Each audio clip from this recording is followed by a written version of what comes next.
चलिए स्टार्ट करते हैं क्लास को।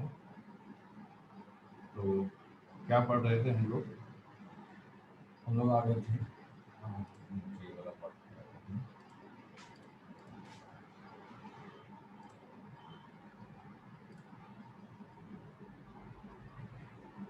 हाँ, ये हम लोगों ने लास्ट टाइम पढ़ा था। हम लोग लास्ट टाइम पढ़ा था रिजल्टेंट के बारे में कि भाई रिजल्टेंट कौन है, ठीक है, और दूसरा सवाल क्यों है रिजल्टेंट। ये हम लोगों ने लास्ट टाइम पढ़ा था। और अब हम लोगों को क्या पढ़ना है, अब हम लोगों को थोड़ी सी आगे की बातें पढ़नी है, ठीक है। क्या है आगे की बातें जरा देखते हैं, समझिए जरा। थोड़ा सा डिटेल एक्सप्लेनेशन अब आएगा धीरे धीरे करके आपके पास। सो लास्ट वाले टॉपिक में किसी को कोई डाउट तो नहीं थी, किसी भी तरीके की, किसी भी स्टूडेंट को किसी भी तरीके की कोई डाउट तो नहीं थी। मैंने लास्ट टाइम पे आपको पूरा ये फॉर्मूला वगैरह पढ़ाया था, ठीक है, डायग्राम वगैरह पढ़ाया था। इसमें किसी को कोई हल्का फुल्का डाउट तो नहीं था किसी भी तरीके का, ठीक है। चलिए, तो अब मैं आगे स्टार्ट करता हूँ। इसके अंदर क्या क्या है हमारे पास। So next part we have is three general cases. पहले मैं थ्री जनरल केसेस के बारे में आपसे बात कर लूँ, फिर मैं आपसे आगे बात करता हूँ इसका। तो इन्होंने कहा कि थ्री जनरल केसेस, ठीक है। अब ये जनरल केसेस कुछ ऐसे नए नहीं है कि बहुत बड़ी चीज़ें नहीं, ये एक्चुअल में आपको पता है, बस मेरे को एक बार आपको लिख करके दिखाने हैं ताकि आपको क्लियर है।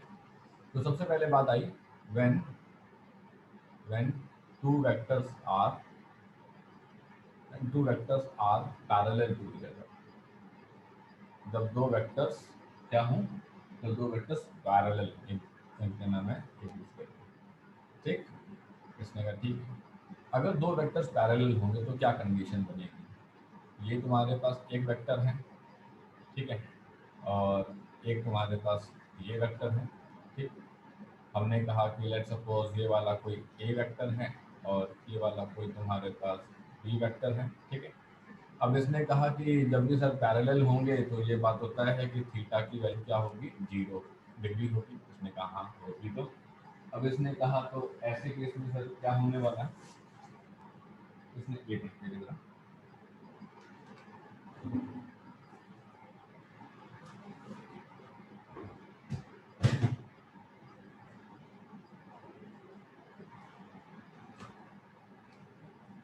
हाँ, अब इसने कहा कि सर ऐसे केस में देखिए क्या होने वाला है। तो अगर हम बात करें यहाँ पे, ठीक है, तो हमने कहा कि जो हम ये are vector is equals to तुम्हारे पास लिखते हैं ए वेक्टर प्लस तुम्हारे पास बी वेक्टर, ये हम क्या लिखते क्या है, ये क्या है, ठीक है बेटा, ये होता है तुम्हारे पास वेक्टर फॉर्म, ठीक है। ये आप किसी भी केस में लिख सकते हो। क्या मतलब वो किसी भी केस में लिख सकते हो, जैसे मान लो तुम ये कहोगे कि लेट्स सपोज सर ये कोई एक बॉडी है, ठीक है, आप कहोगे ये कोई पर्टिकुलर बॉडी है। इस पर्टिकुलर बॉडी को मैंने यहाँ पे ये बनाया तुम्हारे पास F1 वेक्टर, इस पे एक F1 फोर्स लग रहा था। इस बॉडी पे यहाँ पे तुम्हारे पास जो है एक F2 फोर्स लग रहा था। इस बॉडी पे यहाँ पे तुम्हारे पास जो है एक F3 फोर्स लग रहा था, ठीक है। और इस बॉडी पे यहाँ पे तुम्हारे पास एक लग रहा था क्या, एक तुम्हारे पास जो है F4 फोर्स लग रहा था, ठीक है। ये वाला जो वेक्टर है, हाँ, ये वाला जो वेक्टर है इसको हम यहाँ पे, ठीक। अब अगर मैं आपसे कहता हूँ कि ये जो R vector is equal to A vector plus B vector मैं लिख रहा हूँ बेटा, ये वेक्टर फॉर्म है, and at this time I am not worried about, मैं इस बात से कोई चिंता नहीं कर रहा हूँ कि इन दोनों के बीच में एंगल क्या है, 10 डिग्री है 12 डिग्री, मुझे कोई फर्क नहीं पड़ रहा है, ठीक है। इसने क्या मतलब हुआ, इसने लेट्स सपोज कि मैं इसके लिए एफ नेट लिखना चाहूँ, ठीक है। तो मेरे को ये तो पता है कि F1 की वैल्यू 20 न्यूटन है, मेरे को ये तो पता है कि F2 की वैल्यू 30 न्यूटन है, F4 की वैल्यू जो है 50 न्यूटन है, ठीक है, और F3 की वैल्यू जो है 60 न्यूटन है। पर मेरे को अभी यहाँ पे एंगल के बारे में कुछ ज़्यादा पता नहीं, ठीक है, मैं नहीं जानता ज़्यादा कुछ एंगल के बारे में। तो इसने कहा कि एक काम करो, एफ नेट वेक्टर को लिख लो तुम क्या, F1 vector plus F2 vector plus F3 vector plus तुम्हारे पास F4 वेक्टर। ये कैसे लिख लिया आपने, और ये पाँच चार चार चार पाँच पाँच लोग कहाँ से आ गए भाई, देखो चार फोर्स लगे हुए थे तो मैंने चारों को वेक्टर फॉर्म में लिख लिया। तो सर हम लोगों ने तो ट्रायंगल लॉ में से दो लॉ को पढ़ा है, ये चार लोग कैसे बनेंगे। ये अभी आने वाले समय में मैं आपको दो लॉ और पढ़ाऊंगा जिनका नाम होगा पैरेललोग्राम लॉ और पॉलीगन लॉ। उस पॉलीगन लॉ में मैं आपको ये एक्सप्लेन करूंगा। लेकिन तब तक के लिए इतना जरूर समझ लो कि कोई अगर पर्टिकुलर बॉडी है, उस पर्टिकुलर बॉडी पे कोई वेक्टर क्वांटिटी एक्ट कर रही है, और वेक्टर क्वांटिटी जो तुम्हारे पास एक्ट कर रही है, तुम्हें मैग्नीट्यूड भी पता है, एंगल भी पता है, लेकिन अगर तुम्हें उसका वेक्टर फॉर्म लिखना है तो सिंपली जाकर के सारे वेक्टर को उठा करके ऐसे लिख दोगे, तुम्हें कोई भी दिक्कत नहीं आएगी। इसे हम बोलते हैं तुम्हारे पास क्या, इसे हम बोलते हैं तुम्हारे पास वेक्टर। बात क्लियर हुई? ठीक, अब मेरी बात आगे ध्यान से सुनना। मैंने कहा कि जो हम लोगों ने फॉर्मूला पढ़ा था, आर इज इक्वल टू तुम्हारे पास क्या, ए स्क्वायर प्लस तुम्हारे पास बी स्क्वायर प्लस तुम्हारे पास 2ab क्या कॉस थीटा, ये पढ़ा था हम लोगों ने। हमने कहा यहाँ पे जो सर थीटा है, इस केस में वो थीटा कितना है, 0 है। इसने कहा आर इज इक्वल टू तुम्हारे पास कितना, ये हो गया है a square plus B square plus तुम्हारे पास 2ab, और कॉस थीटा की जगह पुट करना पड़ा कॉस 0। हमने फॉर्मूला निकाला तो ये हो गया है a square plus B square plus तुम्हारे पास कितना 2ab, ठीक है, और ये हो गया तुम्हारे पास अंडर।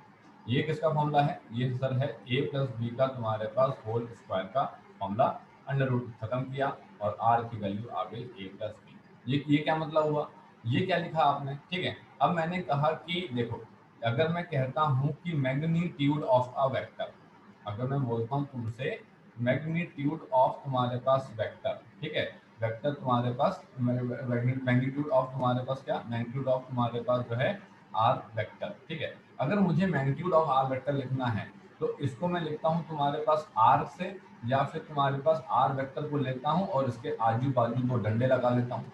ये जो दो डंडे हैं मैथमेटिक्स में, इनको बोला जाता है मॉड्यूलस फंक्शन।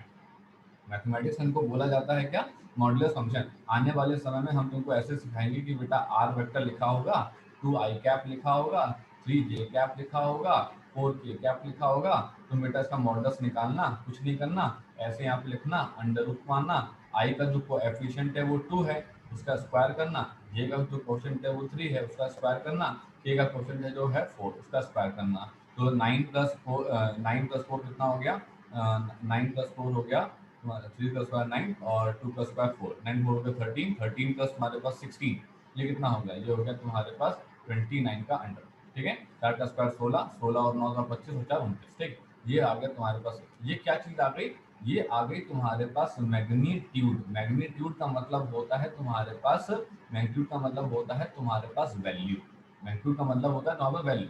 तो जरा समझना, 3 लोग हैं, एक ये भाई सब हैं, एक ये भाई सब हैं, और एक तुम्हारे पास ये भाई साहब है, लेकिन ये दोनों भाई साहब सेम सेम लोग हैं, ठीक है, ये दोनों भाई साहब सेम सेम लोग हैं। ये कौन है, इनको बोलते हैं तुम्हारे पास वेक्टर। इनको क्या बोलते हैं, इनको क्या बोलते हैं, इनको बोलते हैं तुम्हारे पास स्केलर, या फिर इनको बोलते हैं तुम्हारे पास मैग्नीट्यूड, ठीक है। हर जो चीज तुम्हारे पार्ट में क्वेश्चन में आएगी उसको समझने की कोशिश करो, निगलेक्ट मत करना, अरे नहीं ये कौन सी बड़ी बात है, अरे ठीक है ये कोई बड़ी बात नहीं है, हम भी कह रहे हैं, ठीक है, लेकिन फिर भी समझने की कोशिश करो कि जब मैं आर लिखूंगा तो मैं आर वेक्टर का मैग्नीट्यूड लिख सकता हूँ।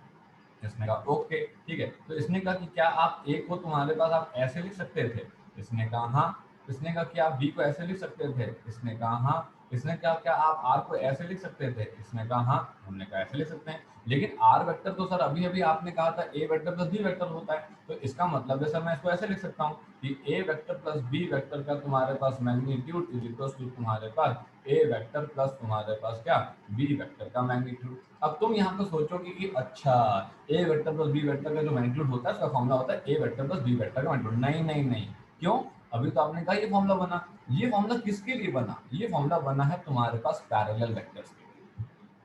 बात समझ रहे हो, ये फॉर्मूला किसके लिए बन रहा है बेटा, ये फॉर्मूला बन रहा है पैरेलल वेक्टर्स के लिए। अगर दो वेक्टर आपस में एक दूसरे के पैरेलल रहते हैं तो r इज इक्वल टू तुम्हारे पास a प्लस बी आता है। इसका मतलब ये है कि a की वैल्यू लाओ, b की वैल्यू लाओ, दोनों को ऐड कर दो और r की वैल्यू निकालो, बस सीधा सा इतना सा फंडा रहता है और कुछ नहीं है। इसने कहा ठीक है सर। अब दूसरा केस सुनो क्या कहता है, दूसरे केस में किसने क्या बोला कि व्हेन तुम्हारे पास two vectors are, when two vectors are perpendicular to each other, अगर मान लो कि तुम्हारे पास दो वेक्टर्स एक दूसरे के परपेंडिकुलर हो जाए, ध्यान से सुनना, ठीक है, कौन से बना रहे हैं आपके, ठीक है, बिल्कुल भी गड़बड़ नहीं होनी चाहिए समझने में, जहाँ पे आपको लगे नहीं आ रहा है हमसे पूछ लेना, बताएंगे। ये तुम्हारे पास एक वेक्टर है, ओके, ये तुम्हारे पास दूसरा वेक्टर है, ठीक है। तुम कहोगे टेल टू टेल है सर, टेल टू टेल है तो सर ये वाला जो एंगल है, ये वाला एंगल कितना हो गया 90 डिग्री हो गया, कहीं यहाँ पे वो तो गया 90 डिग्री। अब अगर ये वाला पर्टिकुलर वहाँ पर 90 डिग्री हो गया तो तुम क्या बोलोगे, तुम बोलोगे यहाँ पे ये 90 डिग्री है, ठीक है, ये तुम्हारे पास ए वेक्टर है और ये तुम्हारे पास जो है बी वेक्टर है, ठीक। अब इसने क्या बोला कि R vector is equal to तुम्हारे पास जो है ए वेक्टर प्लस तुम्हारे पास बी वेक्टर है, हम लिख सकते हैं इसको। हमने जब इसका लिखा ये तुम्हारे पास स्केलर वाला फॉर्मूला, हमने लिखा a square plus B square plus 2ab। अब सीधे हमको पता है ना कि थीटा इक्वल टू 90 है, तो हमने कहा कॉस तुम्हारे पास कितना 90, कॉस 90 कितना होता है 0, तो आर इज इक्वल टू हो गया अंडर रूट ऑफ तुम्हारे पास कितना ए स्क्वायर प्लस बी स्क्वायर। बात सुन रही, आर इक्वल टू कितना हो गया तुम्हारे पास ए स्क्वायर प्लस बी स्क्वायर। इसका मतलब ये हुआ कि अगर दो वेक्टर्स आपस में, इसका मतलब ये हो गया, एक मिनट देखो,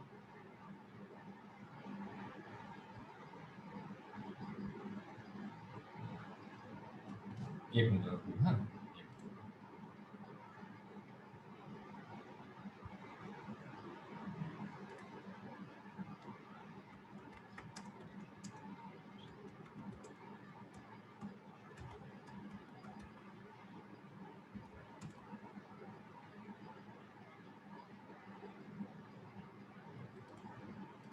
हाँ चलिए अब बात करते हैं। तो हमने यहाँ पे क्या बताया, हमने यहाँ पे ये बोला कि अगर आर इज इक्वल टू ये तुम्हारे पास अगर परपेंडिकुलर अगर हो गया तो एग्जैक्टली हम लोग इसको कैसे करने वाले। तो इसने कहा कि बहुत सिंपल है, अगर परपेंडिकुलर हो गया तो R is equal to under root of A square plus B square हो जाएगा। इसने कहा ठीक है।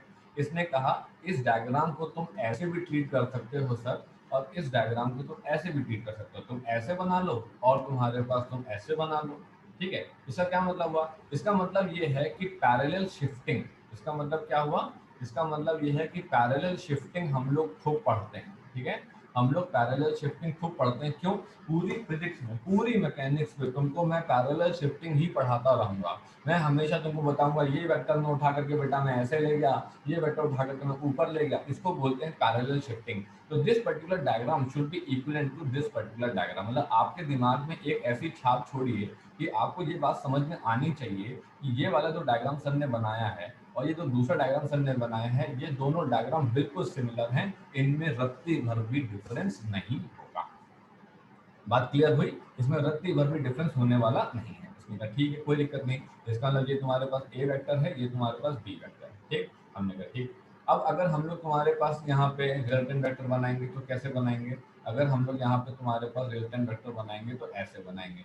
अब सवाल ये है तो फिर ये डायग्राम क्यों बनाते हो, ये डायग्राम क्यों बनाते हो, ये डायग्राम इसलिए बनाते हैं ताकि angle between the two vectors को समझने में आसानी हो, क्योंकि angle between the two vector ने क्या बोला था कि हमको ना टेल टू टेल और हेड टू हेड का हिसाब किताब है, तो हमको वो समझने के लिए, हमको एंगल समझने के लिए ये टेल टू हेड और टेल टू हेड वाला हिसाब किताब यहाँ पे करना पड़ता है, ठीक है। तो आप इस पर्टिकुलर डायग्राम को इस पर्टिकुलर डायग्राम के इक्विवेलेंट मान करके अपने दिमाग में बसाइए। बात क्लियर हुई। अब कोई कहता है कि मेरे को अल्फा एंगल चाहिए, ठीक है, तो यार हमने आपको सिखाया था tan अल्फा इक्वल टू कितना होता है तुम्हारे पास b sin थीटा अपॉन तुम्हारे पास कितना a प्लस तुम्हारे पास b cos थीटा, ठीक है। अब यहाँ पे हो गया तुम्हारे पास b, ये हो गया कितना sin 90, ठीक है, a प्लस तुम्हारे पास कितना b हो गया तुम्हारे पास cos 90, ठीक, sin 90 की वैल्यू 1 cos 90 की वैल्यू 0, तो tan अल्फा इक्वल टू कितना हो गया, ये हो गया तुम्हारे पास b इंटू 1 अपॉन a, तो अल्फा की वैल्यू कितनी हो गई, अल्फा की वैल्यू हो गई tan इनवर्स तुम्हारे पास b अपॉन a। ये किसकी वैल्यू निकालते हो, ये आर वेक्टर का डायरेक्शन निकालते हैं, किससे निकालते हो, ए वेक्टर से निकालते हैं, क्या निकालते हो, अल्फा निकालते हैं। ये अल्फा क्यों निकालना होगा, अरे अल्फा तो निकालना ही होगा सर, जो दो पर्टिकुलर वेक्टर क्वांटिटी हमारी जब किसी पर्टिकुलर एंगल थीटा में दे रखी होंगी, जरूरी थोड़ी ना 90 में दे रखी होंगी, किसी में भी दे सकती हैं। अगर ऐसा सर केस आएगा तो सर हमको अल्फा निकालना ही पड़ेगा, बिना उसके निकाले काम बनेगा नहीं। बात क्लियर हुई भाई, किसी को कोई डाउट तो नहीं है किसी भी तरीके का, ठीक। अब देखो एक और चीज, अब इसने कहा कि when two vectors are anti parallel, इसने बोला when two vectors are anti parallel, मान लो कि अगर दो वेक्टर्स एंटी पैरेलल हो गए, अब ये एंटी पैरेलल क्यों है, अपोजिट क्यों नहीं बोलते, इतना टफ वर्ड क्यों बोल रहे हो।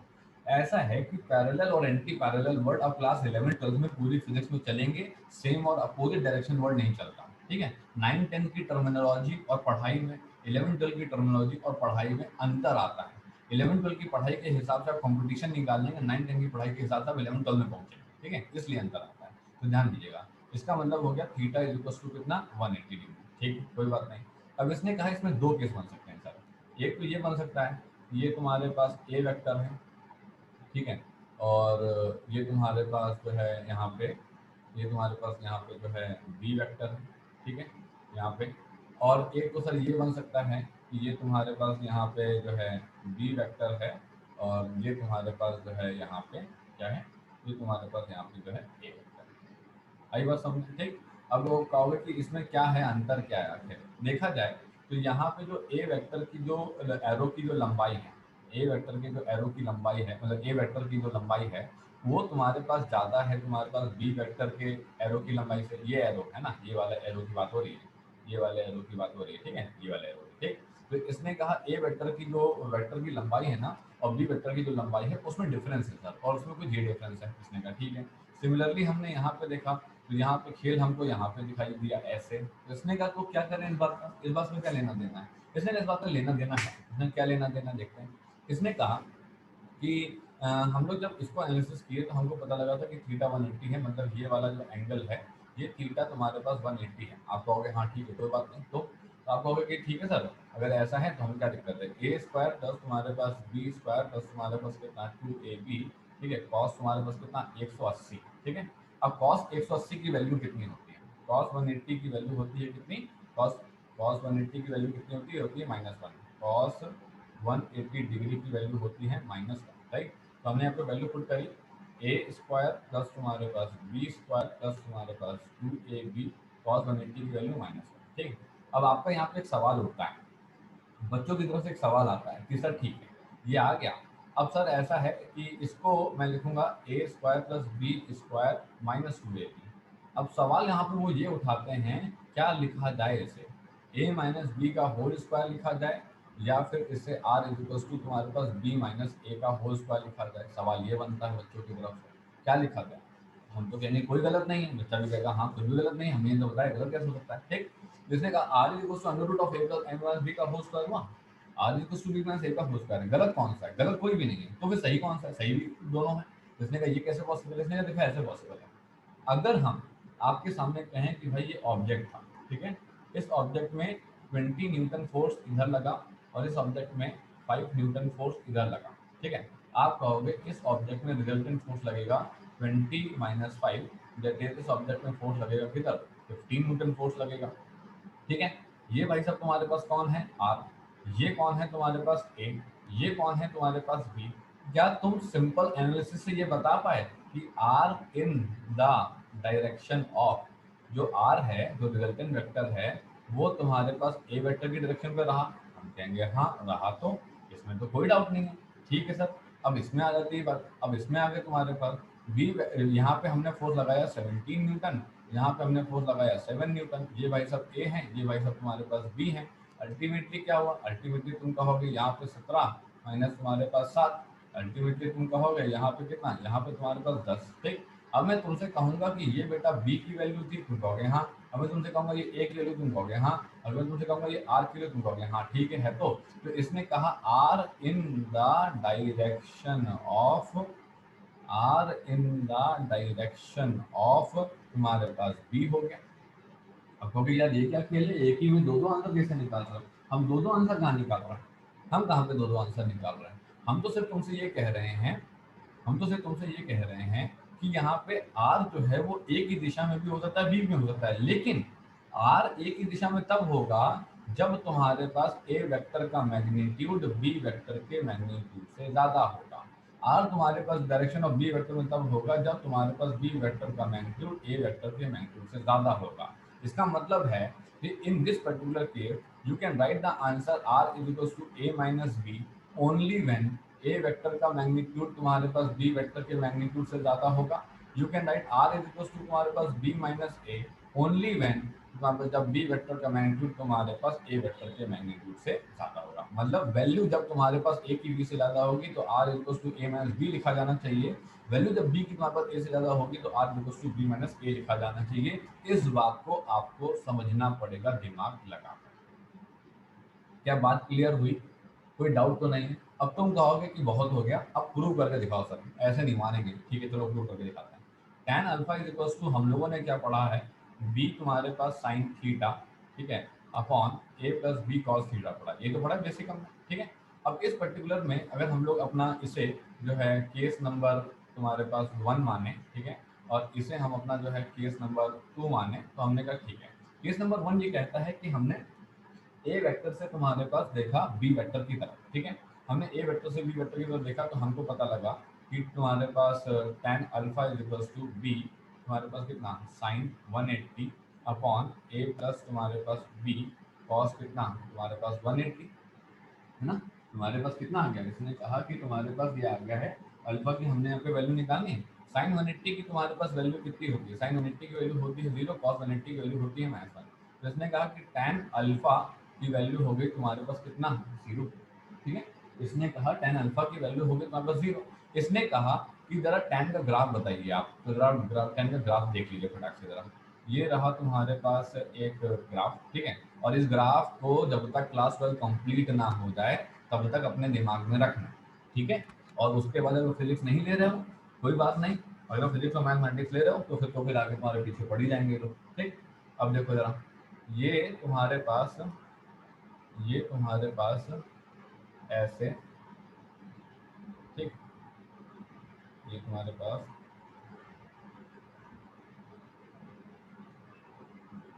हाँ, ये यहाँ पे और ये तुम्हारे पास यहाँ पे, ठीक। समझना जरा, इसको बोलते हैं -5/2 और इसको बोलते हैं +5/2, ठीक है। ये तुम्हारे पास tan का ग्राफ, ठीक। इसने कहा अच्छा और भी है क्या, इसने कहा हाँ, और है, और भी दिखा देते हैं। ये तुम्हारे पास पाई और ये तुम्हारे पास कितना, ये तुम्हारे पास 3 पाई/, ठीक है। ये तुम्हारे पास पाई, तुम्हारा 3 पाई/, इसने कहा ठीक है। इसने कहा कि जब हम ये तुम्हारे पास ऐसे लेके गए इधर की तरफ, फिर ये तुम्हारे पास जो है ऐसे आ गया यहाँ, ठीक। इसने कहा ठीक, ये कौन वैल्यू है, ये है इन्फानाइट, ये कौन वैल्यू है, ये है इन्फानाइट, ये कौन वैल्यू है नीचे, ये माइनस इन्फानाइट है, ये कौन वैल्यू है, ये है माइनस इन्फानाइट, ठीक। बात को समझिएगा ध्यान से। जब हम लोग थीटा की वैल्यू, ठीक है, ये क्या लिखा हुआ है, ये -90 लिखा हुआ है, ठीक है। ये क्या लिखा हुआ है, 0 लिखा हुआ है, ये क्या लिखा हुआ है 90 लिखा हुआ है, ठीक है।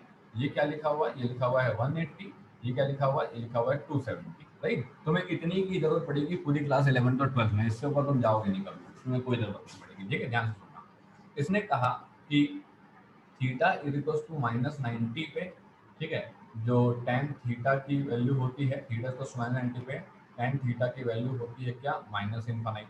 हमने कहा थीटा इज इक्वल टू 0 पे tan थीटा की वैल्यू होती है 0, ठीक है। थीटा इज इक्वल टू 90 पे tan थीटा की वैल्यू होती है तुम्हारे पास कितनी, infinite. Theta is equal to 180 degree पे tan थीटा की वैल्यू होती है 0। थीटा इज इक्वल टू 270 पे tan थीटा की वैल्यू होती है तुम्हारे पास कितना, ये हो गया तुम्हारे पास 90, ठीक है। और ये तुम्हारे पास यहाँ पे आ गया हाँ tan थीटा सोशल बेस, ये हो गया तुम्हारे पास इनका, ठीक। बात समझना इसको क्या बोल रही है। इसने कहा कि जब हम थीटा की वैल्यू 0 रखते हैं तो tan थीटा की वैल्यू 0 आती है, जब हम थीटा की वैल्यू 180 रखते हैं तब भी tan थीटा की वैल्यू 0 आती है।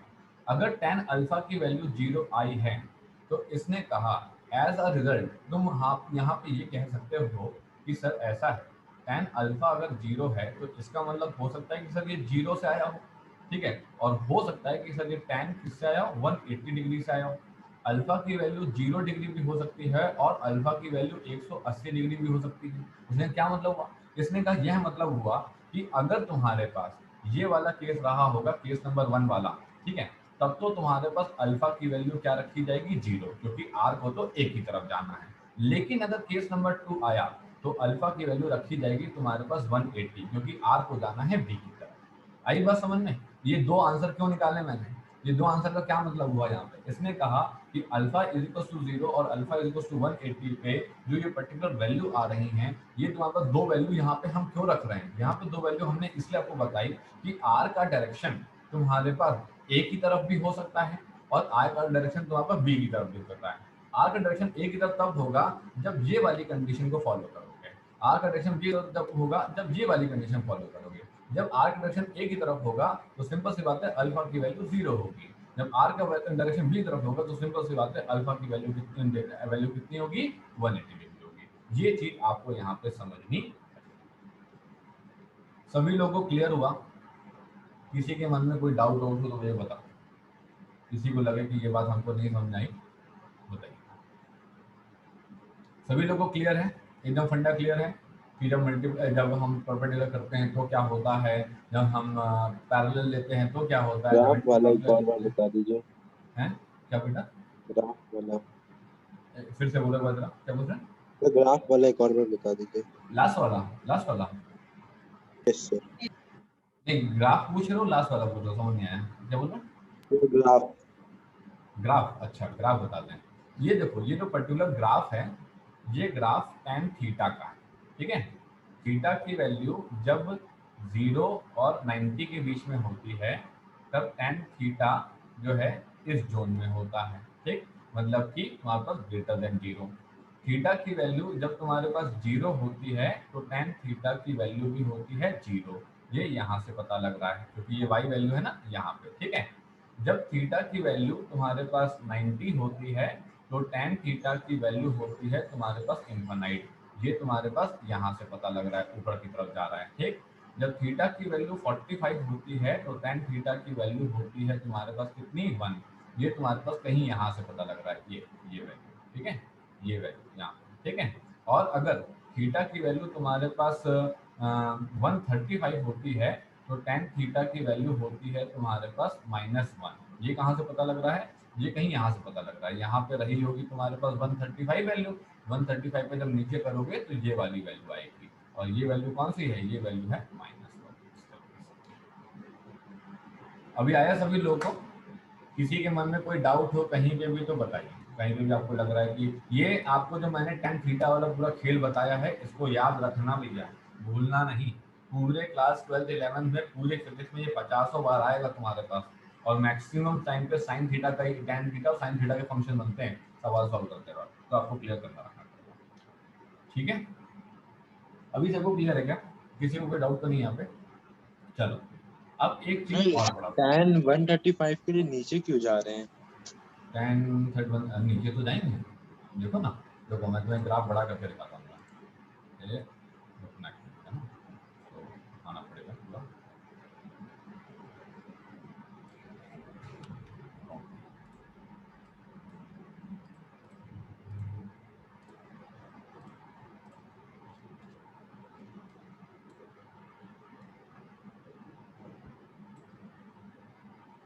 अब देखो जरा,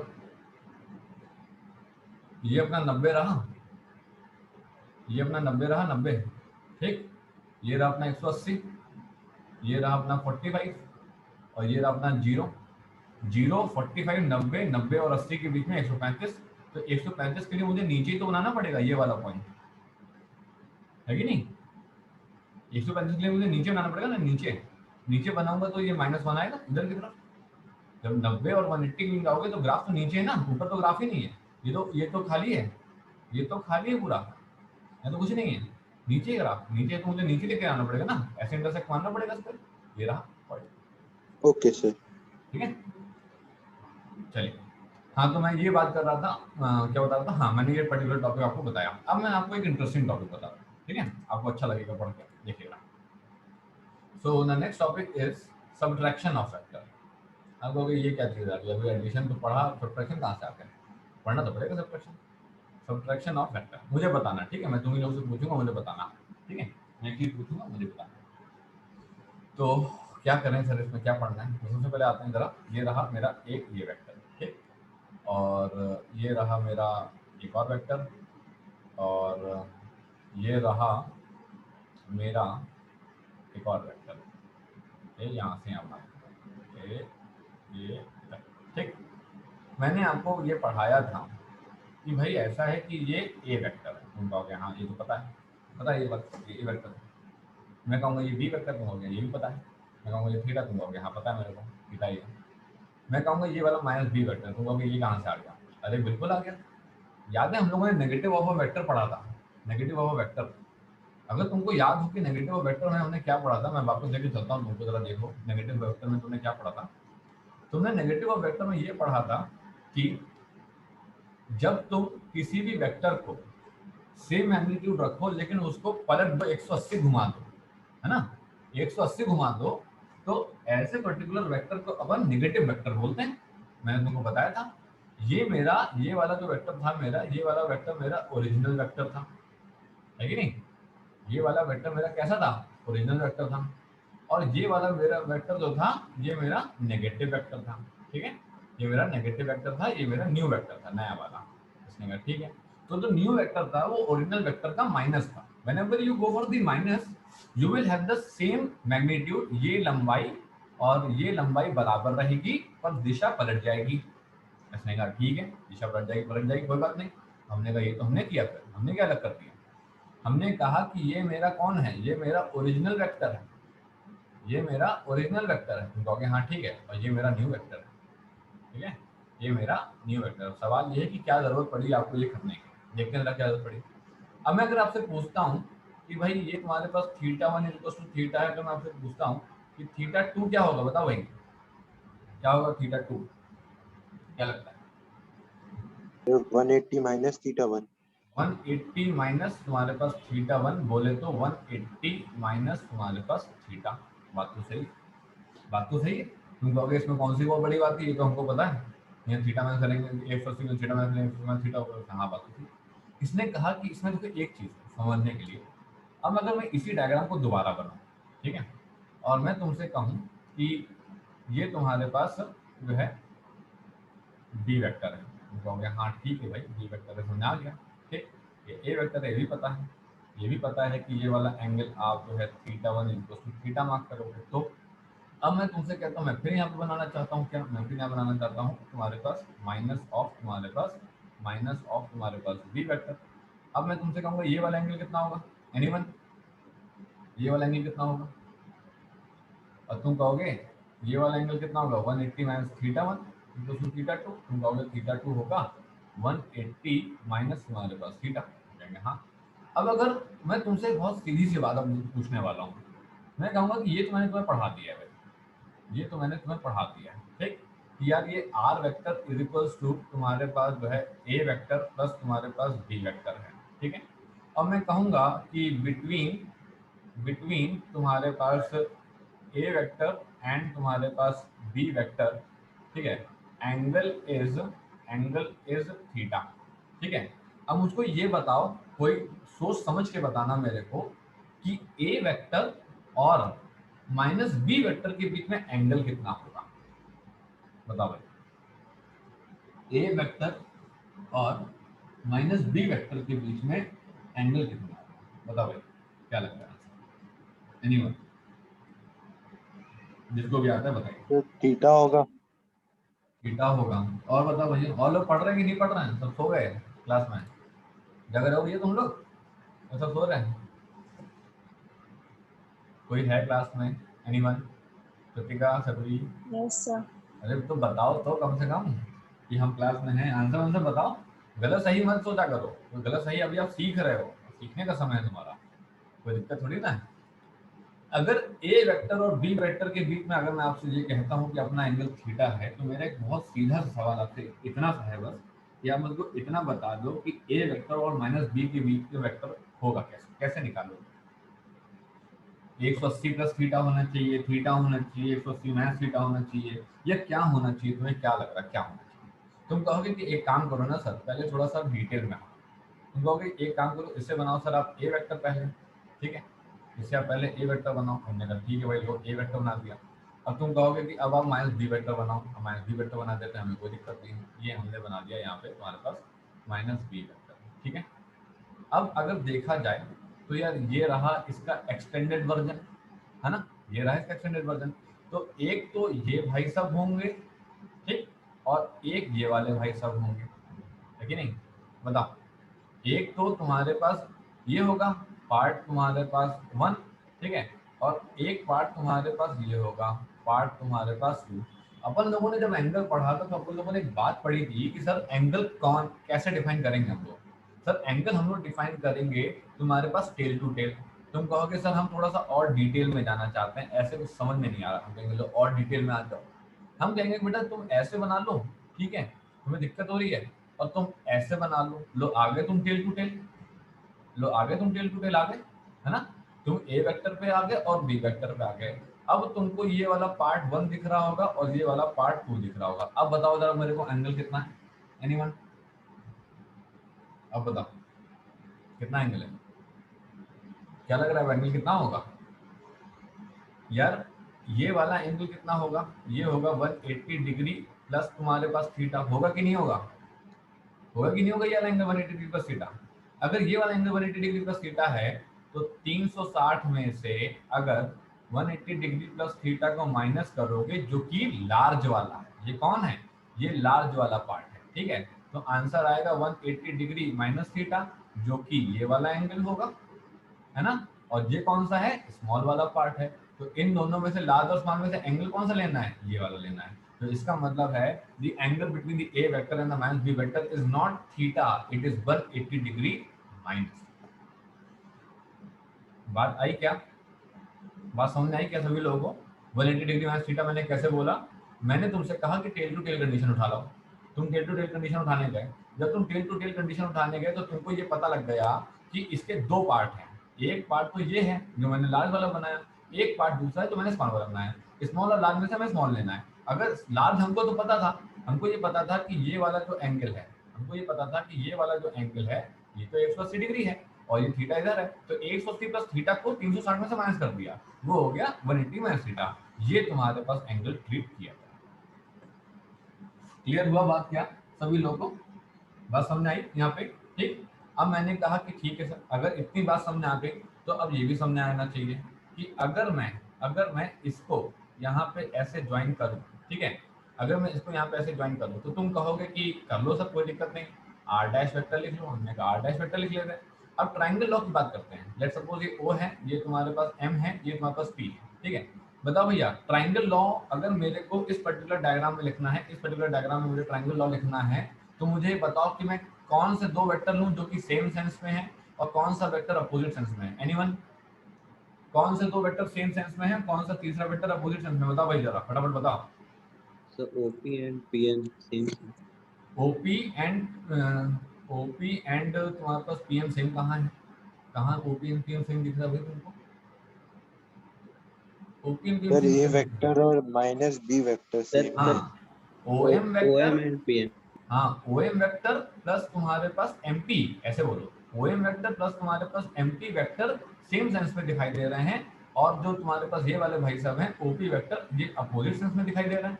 इसका मतलब है कि ए वेक्टर प्लस तुम्हारे पास minus B vector is equals to तुम्हारे पास आर डैश वेक्टर। इसका मतलब है r dash vector is equals to A vector minus तुम्हारे पास बी वेक्टर।